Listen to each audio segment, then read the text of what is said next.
3 years ago, Clint Eastwood spoke quietly about feeling the presence of people he had lost, admitting that sometimes it might simply be the mind wanting to believe someone is still there.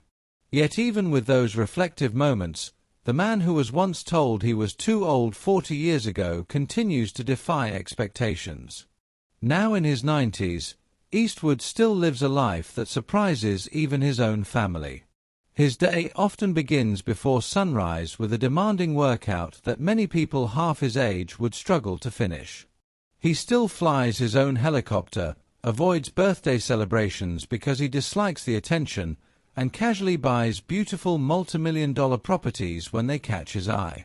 The legendary cowboy of Hollywood isn't just surviving at 94, he is still fully living.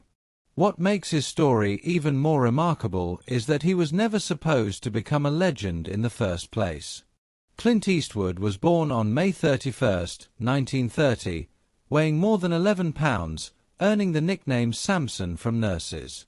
Contrary to the myth of a poor upbringing, his family lived comfortably in Piedmont, California, with 2 cars, a swimming pool, and a country club membership.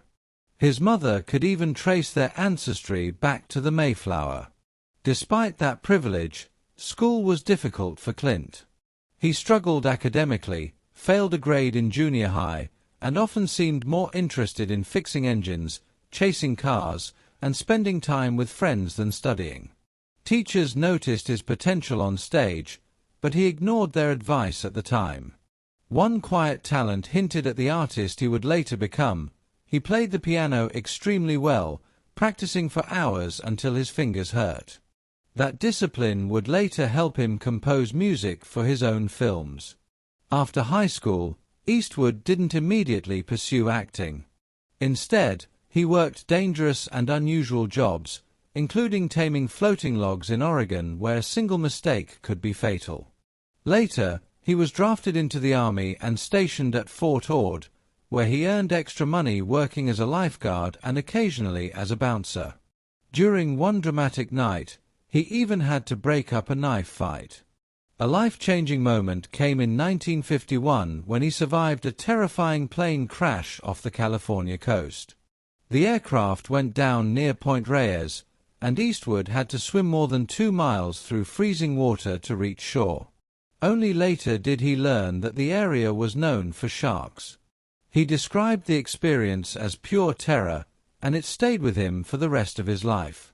Years later, he used those memories to bring realism to the cold water escape scenes in his films.